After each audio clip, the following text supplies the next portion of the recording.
At a high-level summit meant to unite Africa, President Tinubu tried to humiliate Ibrahim Traore in front of the world.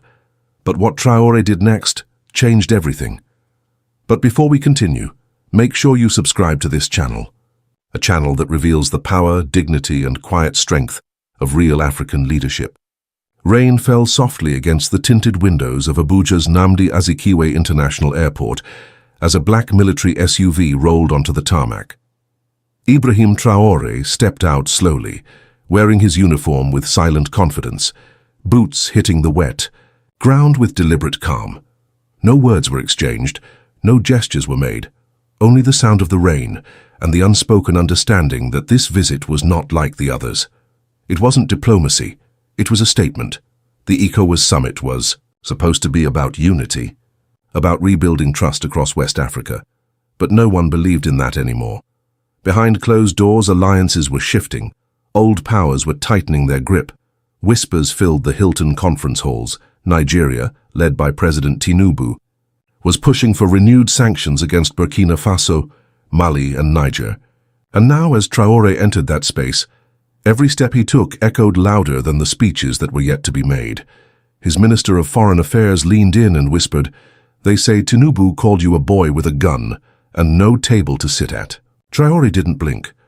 "Then we build our own table," he replied calmly, continuing his stride through the marble corridor. Flanked by Defense Minister Kassoum Coulibaly and Economic Advisor Ibrahim Balem, he entered the summit chamber with quiet resolve.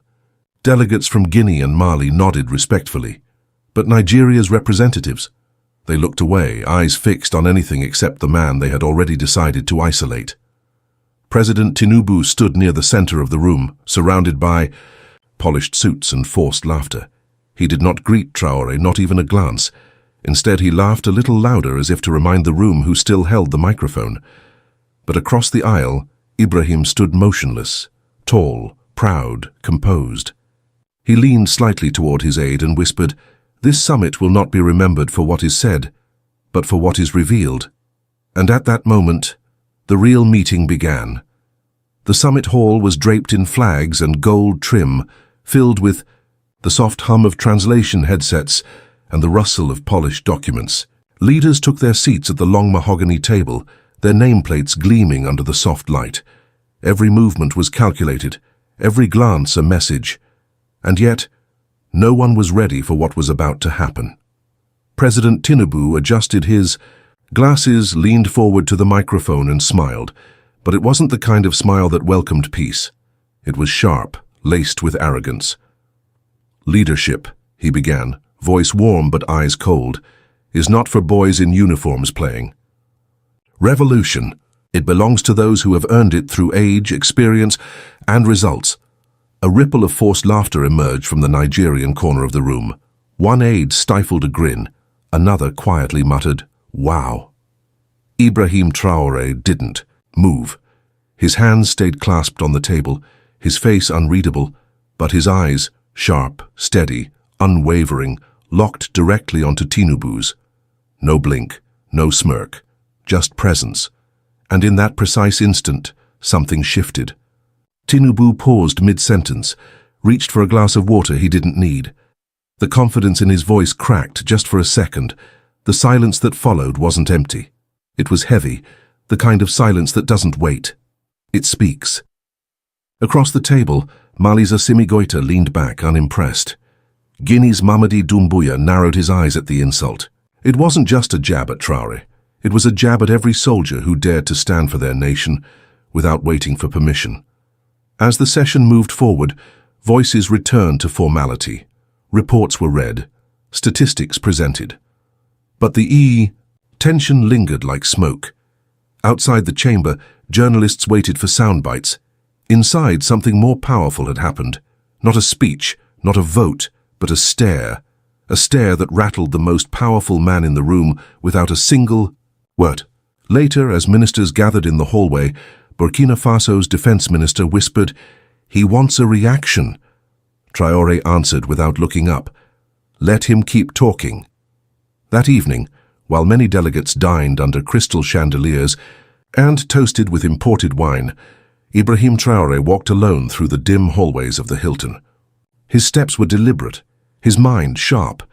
He had not answered the insult, not with words, but he knew the response had already begun, not on stage, not through press releases, but in silence, where real power takes shape. Defense Minister. Kasum Koulibaly caught up to him near the executive wing. "Let me handle this tomorrow," he urged. "Make a strong statement, show them we won't bow." But Traoré shook his head gently. "We don't speak," he said. "We build." And with that, he walked past the elevators, not to his room, but to the quiet floors below where no press could follow. Behind closed doors, far from the microphones and spotlight, rooms reserved for Guinea and Mali's delegations flickered with low light. In Suite 409, Assimi Goïta stood up and greeted him with a firm handshake. "We heard what happened," he said. "Tinubu's mouth moves faster than his policies." Traoré nodded once, calm. "Then we'll move faster than both." Later, in a smaller meeting with Guinea's Mamadi Doumbouya, they sat with nothing but a notepad between them. Ideas flowed, shared mineral routes, defensive alignment, independent communication networks, all outside ECOWAS. No cameras, no headlines, just African minds mapping a future that didn't ask for permission. Outside, the lights of Abuja danced across rooftops, unaware of the shift unfolding in quiet rooms.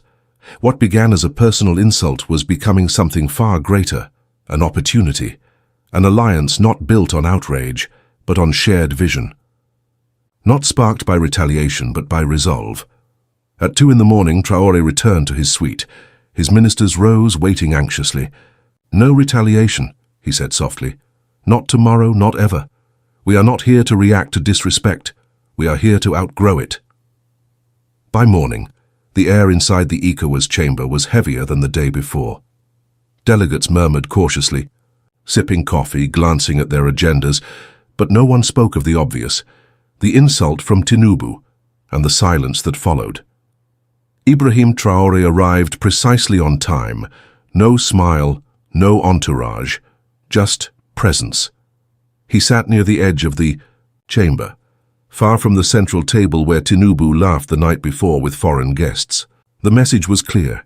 They had tried to isolate him, but they had underestimated what silence could do. Across the room, Tinubu adjusted his tie and continued with his usual charm. He raised a glass, joked with a French ambassador, and gestured to a reporter nearby. But something had shifted, not in him, in the room. The same ministers who once leaned into his every word now looked elsewhere. And as Traoré turned his attention to a quiet conversation with South Sudan's energy minister and Guinea-Bissau's finance envoy, something new was unfolding. A coalition in the making, far from the cameras. During the second session of the summit, Traoré was granted the floor. He stood slowly, calmly, and spoke with measured resolve. "Sovereignty is not a topic for debate," he said. "It is a foundation. Burkina Faso, Mali, and Niger are not. Breaking from Africa. We are breaking from control." The words were soft and but sharp. No anger, no accusations, just truth spoken plainly enough to make the walls feel closer.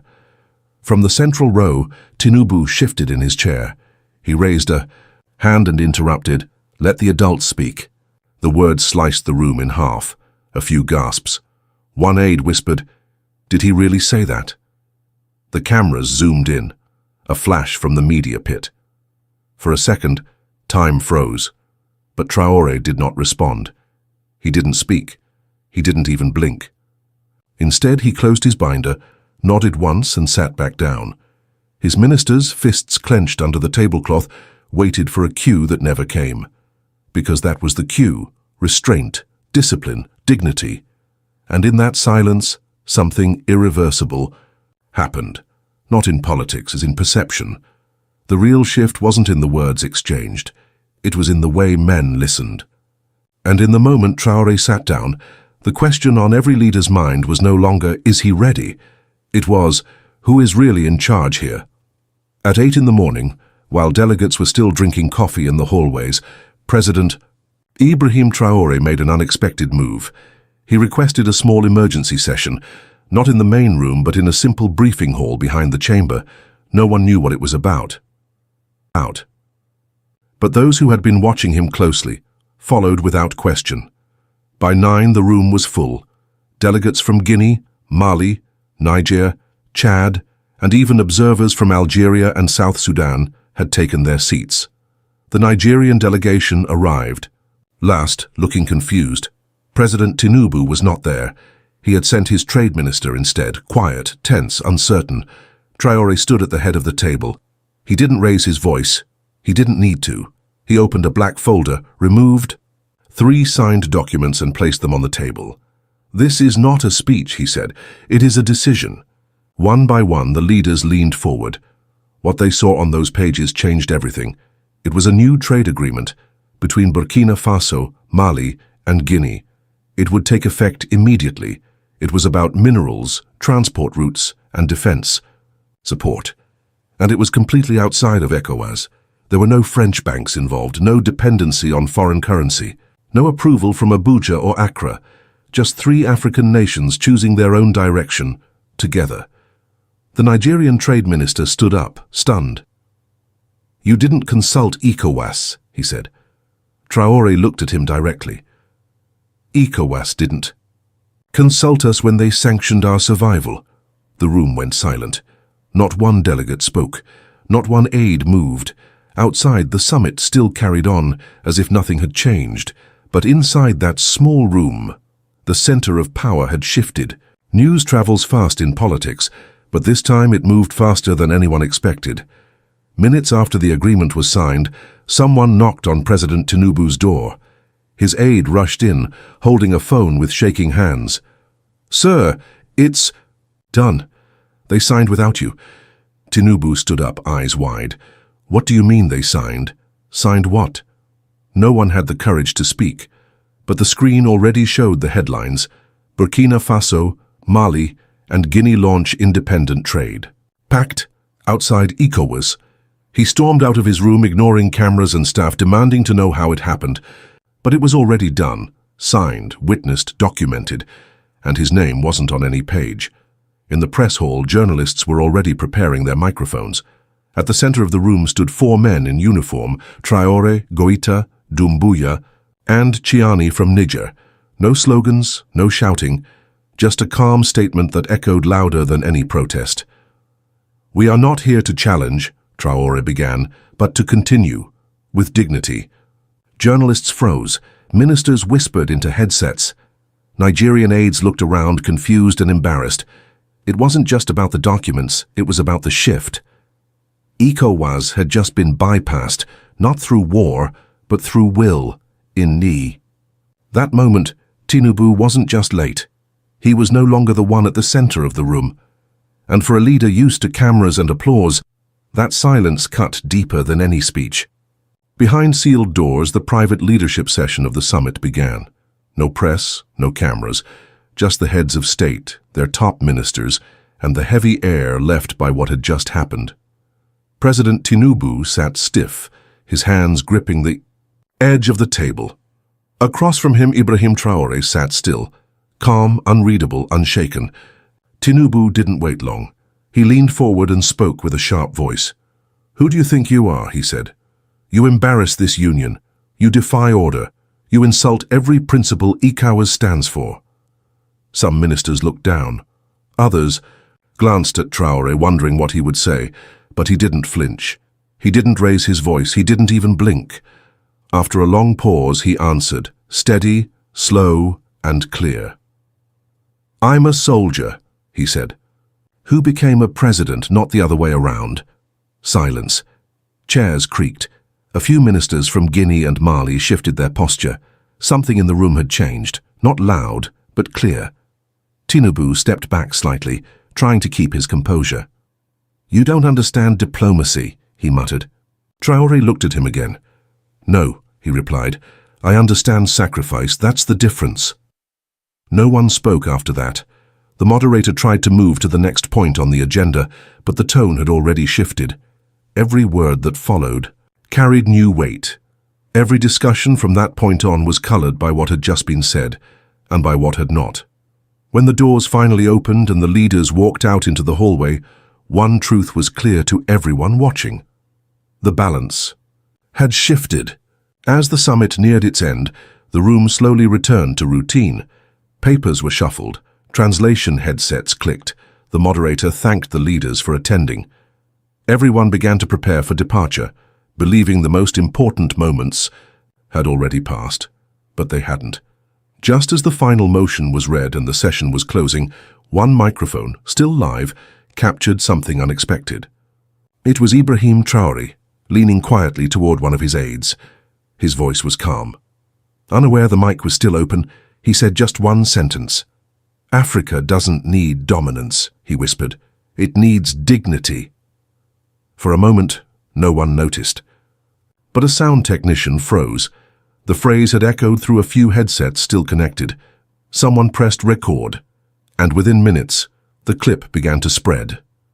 By nightfall, it had already escaped the four walls of Abuja. In Dakar, university students projected it on walls. In Lagos, young Nigerians debated its meaning on live streams. In Ouagadougou, crowds gathered in the streets, chanting beneath murals of Sankara. And in quiet homes across Africa, people listened in silence. It wasn't a speech, it wasn't a plan. It was just the truth, said plainly, with no cameras watching. And that's why it mattered. The shock didn't come from what was said. It came from how it was said, with no podium, no applause, no performance, just character. And in a world full of noise, one sentence spoken quietly was louder than anything else that day. By the next morning, the video clip had crossed borders. But the real surprise wasn't how far it reached. It was where it reached. In Nigeria itself, the country of President Tinubu, something unexpected began to stir. In the city of Ibadan, a group of young leaders posted an open letter. Is this the kind of leadership we mock or the kind we need? In Kano, radio callers debated the phrase again and again, not with anger, but with curiosity. In Lagos, young professionals shared clips of Traore's silent moments, comparing them with Tinubu's loud reactions. And slowly, something shifted. This wasn't just an insult that backfired, it was a mirror. People began to ask, who really led that room? Not with speeches, not with pride, but with presence, with control, with vision. Ibrahim Traore didn't respond to any of it. He didn't release a statement. He didn't call a press conference. He didn't explain what he meant. He didn't need to, because the microphone, the one left open, had done what microphones rarely do. It had revealed something real. In Ouagadougou, the streets filled again. People waved flags. They sang his name alongside the name of Sankara. But the real power came from the silence, from what people now felt without needing to be told. For the first time in years, across borders, across generations, the question wasn't who speaks louder. The question was who leads better. And in that moment, many realized Africa was beginning to choose. As the final meetings wrapped up, the city of Abuja began to quiet down. Delegations packed their documents. Journalists rushed to publish headlines. Leaders posed for last-minute photos. But one figure slipped away with no flash, no ceremony, no statement. Ibrahim Traore left the summit before sunrise. There were no sirens, no waving, no interviews, just a single black SUV leaving through the underground exit of the Hilton. The car moved slowly through the early morning fog toward the military airbase. Inside, his ministers sat in silence, each of them still processing everything that had happened. No one dared speak, not because they feared him, but because they respected what he had done. The viral clip still echoed across the continent. The agreement was signed. The balance had shifted. But Traore didn't show triumph. His eyes were not filled with victory, only with clarity. As they reached the runway, he turned to his team and spoke quietly. "History is not made at the podium," he said. "It's made when no one is clapping." The airplane door closed behind him. No cameras captured the moment. No headlines announced his exit. But across Africa, people were still talking, still sharing, still thinking. Because real power doesn't demand attention. It changes the room and then walks away. If this story moved you, hit the like button so more people can hear it. Subscribe for more stories that reveal what the headlines hide, and tell us in the comments, do you think leadership is about noise or about quiet strength? Quiet strength. We read every word and we never forget.